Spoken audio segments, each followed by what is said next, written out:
Página do E, vamos ter um espaço cultural, né? Vamos mostrar para vocês um dos mais jovens nomes da MPB aqui em Cuiabá também, mas ele é originário lá do Rio de Janeiro.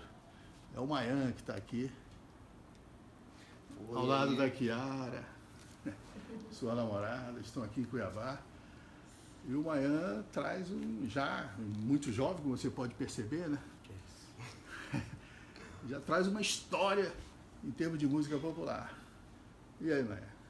Como é que tudo começou em termos de canção para você? Pô, prazer gigante estar aqui no Diário. Começou muito natural. Meu pai, né, minha família é de músicos, e aí meu pai já sempre foi muito presente assim, na minha vida, a música. Os primeiros tombos já foram em Qual estúdio. o nome desse pai? Meu pai chama M-Clan. Ele fez muita coisa assim legal, Norte e Nordeste. Teve disco produzido pelo Alceu, tem 2 discos de ouro. Meu pai foi das antigas e o cara da música, total. Alceu tá até hoje aí, né? Com a Belle de Jour. Tá, até hoje. Eu sou professor total, né? Isso. Aí, enfim, meu pai músico, compositor também das antigas, então a música sempre foi minha casa ali. Aí eu já, desde molequinho, já ia pro estúdio com ele, tava cabeçado em piano, meus tombos já eram ali, cavalinho ali em cima do meu pai, em estúdio, sempre virando noite ali naquele clima. Aí eu comecei a ter esse contato muito próximo. E aí quando eu fui molequinho, eu perdi minha mãe com 4 anos. E isso não é mentira, é verdade mesmo. Eu pedi pro meu pai, não sei como, um CD do Raul Seixas, quando eu fiz 5 anos de idade. Meu não sei Deus. se foi uma coisa de... Era o presente que você queria, era o Raul? Cara, a capa, incrivelmente a capa do disco, é o disco Personalidades do Raul Seixas. Incrivelmente, assim, a capa me chamou alguma coisa. Eu lembro claramente, assim, minha memória pro longo prazo é muito melhor pro curto. E aí eu lembro, assim, claramente de ter alguma coisa me dito, sabe? Aquela capa ali, e eu fiquei por muito tempo ouvindo, assim, incansavelmente aquele disco.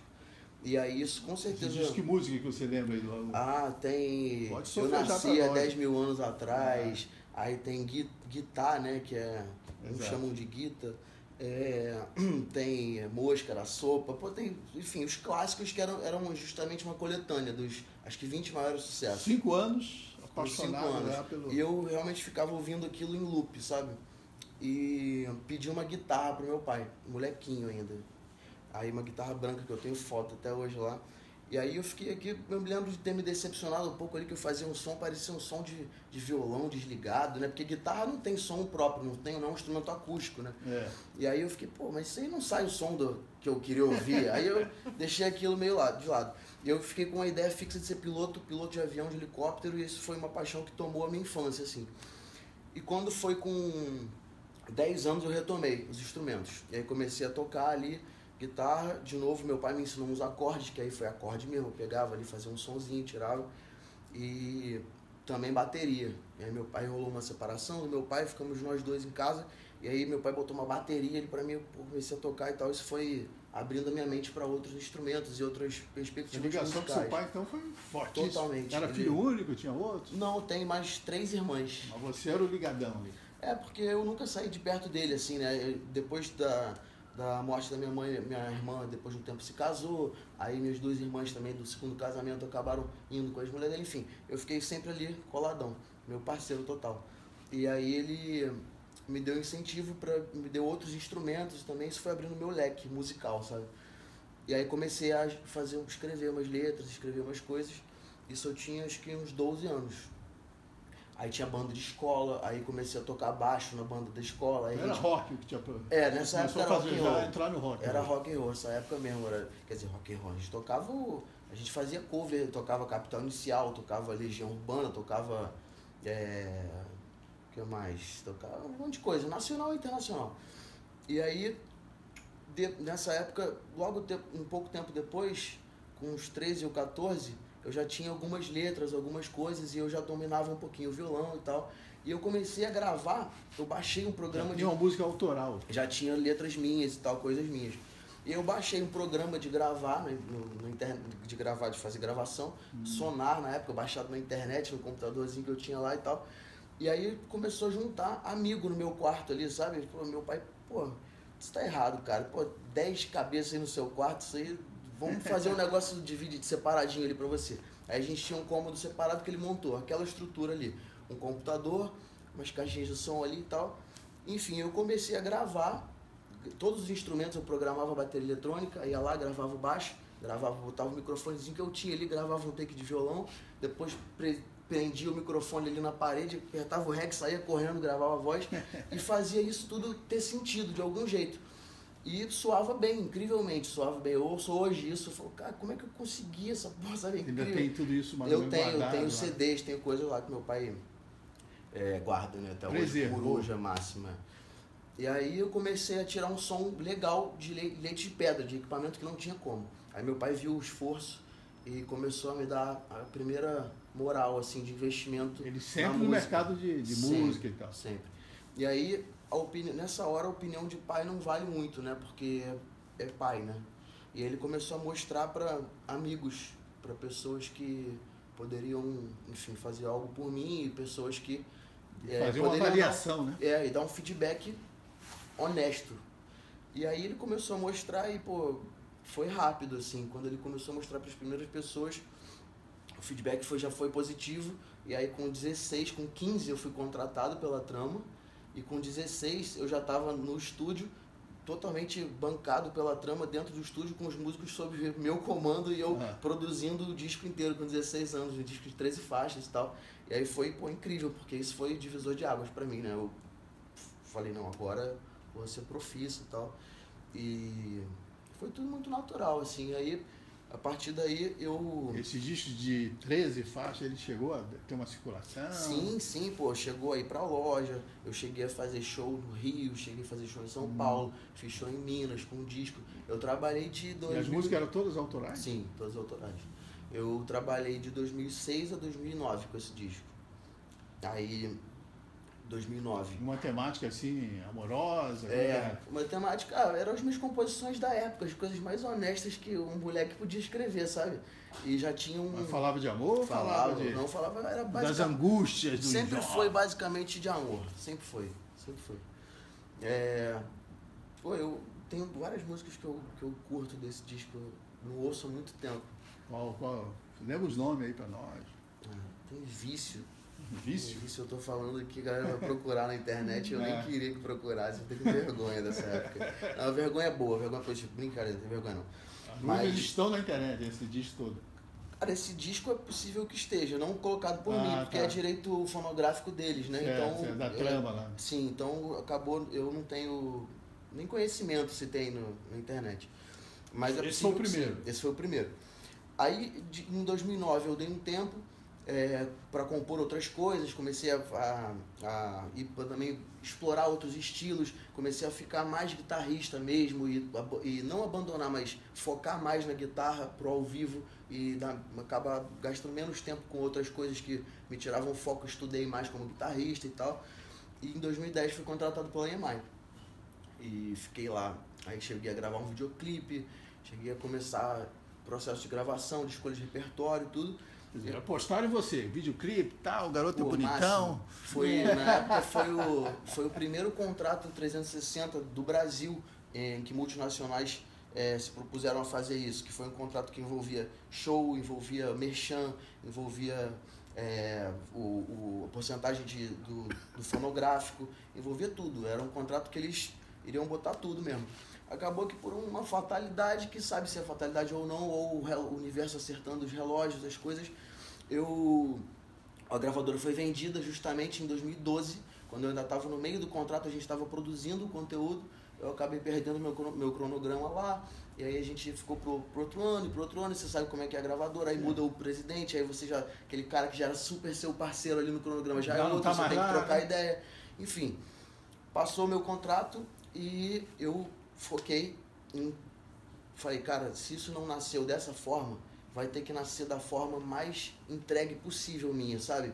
E aí eu já tinha alternativa, assim. Eu já tinha o estúdio e aí eu falei, cara, o disco, acho que as composições que eu fiz nas últimas etapas, antes do disco ficar pronto, foram tão honestas minhas, falando dessa época, foram composições tão importantes para mim, que eu chamei um parceiro, que é o Gabriel Melo, e a gente produziu o disco todo nós dois, produzimos nós dois no estúdio, no meu estúdio, que é a Montanha, Letra, lá no Rio. composição e outros... Muitas composições eu já tinha, e a gente matou as que faltavam, assim, acho que fizemos umas 4 para esse disco, são 8.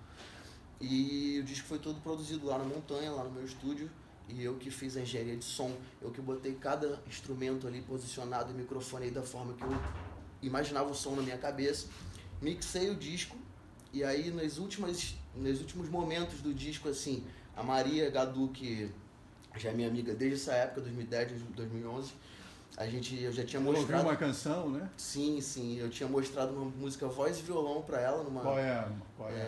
A faixa de Nós Dois, que tá é o último do disco.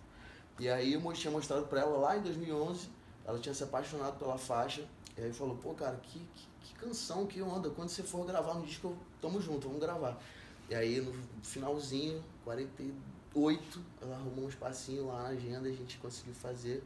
E ficou uma gravação super importante pra mim, muito onda. Masterizei o disco em Londres, lá no Abbey Road, um estúdio super famoso, muita gente conhece, que é a masterização, pra quem não sabe, assim, é a finalização, são as últimas compressões, equalizações do disco pra botar no padrão, assim, do mercado.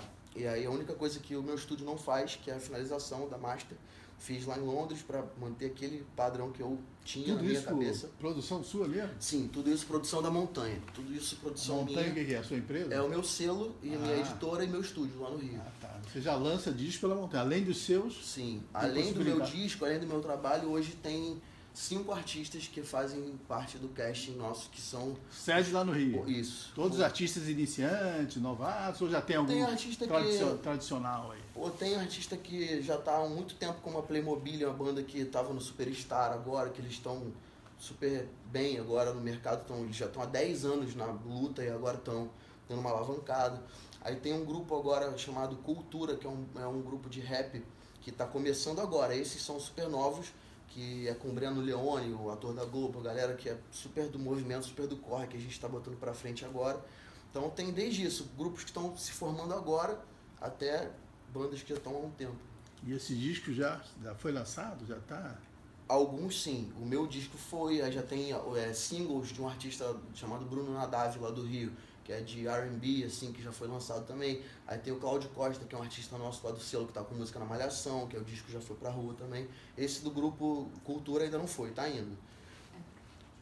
Pode falar. Esse tá indo. É importante falar que essa masterização foi feita no mesmo estúdio dos Beatles. Isso, é o Abbey Road. Sim, o Abbey Road super famoso. Para mostrar só o padrão, a qualidade do trabalho. A preocupação com a qualidade. Né? O Maia hoje é um menino que está despontando nessa nova safra do MPB.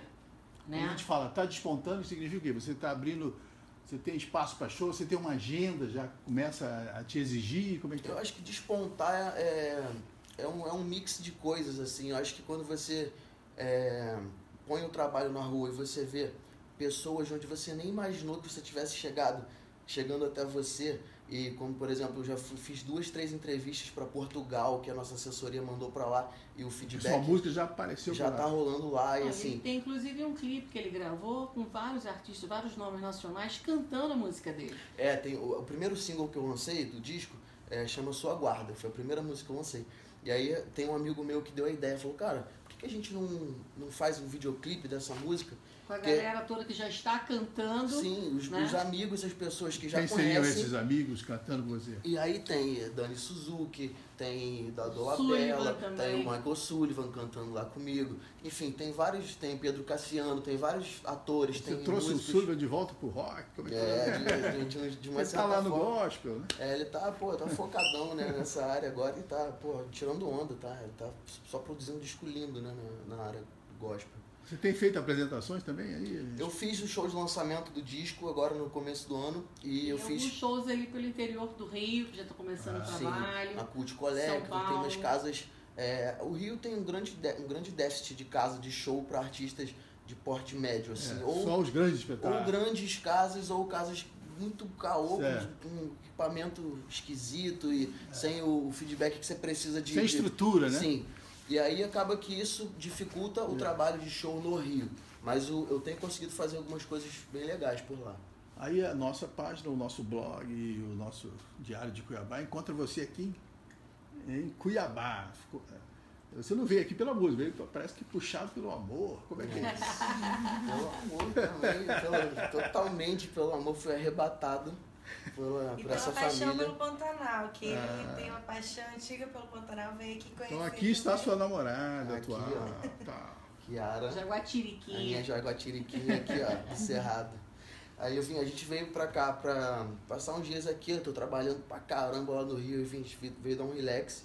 Foi Aproveitar Pantanal. pra conhecer o Pantanal, pra ver ali aquele pôr do sol único que eu nunca mais vou esquecer. E você Passou- pensa também em trazer a sua música pra cá, de alguma Pô, forma? esse é o foco máximo, eu tenho o maior carinho pela cidade já, assim, todo mundo que eu conheci parece que dá vontade de ir pra casa, todo mundo é caloroso, todo mundo é, pô, sabe, aquele clima diferente mesmo, assim, a galera é muito, muito diferente, muito próxima já. Você gostou e andou aí nos cenários musicais? A gente, Viu pô, eu alguma fui na coisa? Praça da Mandioca, assisti um show, pô, incrível lá do, como é que é o nome da banda? La Barca. Da La Barca, que é do Gabriel, pô, incrível o som lá, fui lá no Bar do Bigode, conheci, pô, os extremos, aí fui também, aí já fui pra Chapada, aí conheci o clima mais pacatozinho, e lá a Praça da Mandioca é movimento total, aí parece Agora que vai ter o Festival de Inverno, vai ter Isso, mais então, uma movimento. pena que eu não vou, quando é que vai ser? Começa festival. no final do mês. Final do mês. É isso. Agora Dá tem vontade até de o voltar, feijoada né? junto. É, começa com a Menezes, né? Margareth Menezes. Margareth é. Menezes, vai ter Mas já tem um agito Caetano. agora vai estar com a feijoada do Fernando, É. que vai estar várias bandas legais também, né? Quem é que vai animar lá? Roger, Vai ter Milton. Sambô Não, agora tem a feijoada, agora é sábado. Ah, tá. É Gente, como é que é o nome daquele menino do rock que foi lá em Búzios com a Rogério gente? Flauzino. Rogério, como é que é a banda dele? gente? Jota Jota Quest. Quest. Ah, Jota Quest, tá. Eu conheci o Rogério. Como é que é o nome do menino? Zé? Não, porque o Rogério ele era amigo dele, foi com a gente pra Búzios uma vez. E Ele que vai ser o grande atração a da grande feijoada. atração é o Jota Quest, grande banda, super Pô, querido. Muito influência. É. Muita Então, influência. é um prazer para nós aqui no nosso espaço, ao vivo, né? Tá mostrando, né, a primeira aparição sua aqui em Cuiabá. Porra, espero Que a a gente primeira- possa em Vai breve voltar, estar voltando, falar de você, anunciar suas Em apresentações. breve vai ter o lançamento dele Isso. aqui. Com certeza, pô, já tô com vontade de voltar, ainda nem fui. E vou voltar com a viola pra fazer um som aqui, poder ir nos lugares Se e... você tiver aí, tiver com a sua viola, certamente abrirá um espaço. Tá bom. E pra quem, pô, tá aí assistindo, só buscar Mayan lá no YouTube e em todas as Para plataformas conferir as digitais. suas. MAYAM, de trás pra frente pra trás. E tem tudo lá, tem disco, tem as fotos, tem a agenda das coisas que eu tô fazendo no Rio, tem tudo. Então, obrigado a você. Vamos nos encontrar aí, mestre. Com certeza. Falou, obrigado. Valeu, obrigado.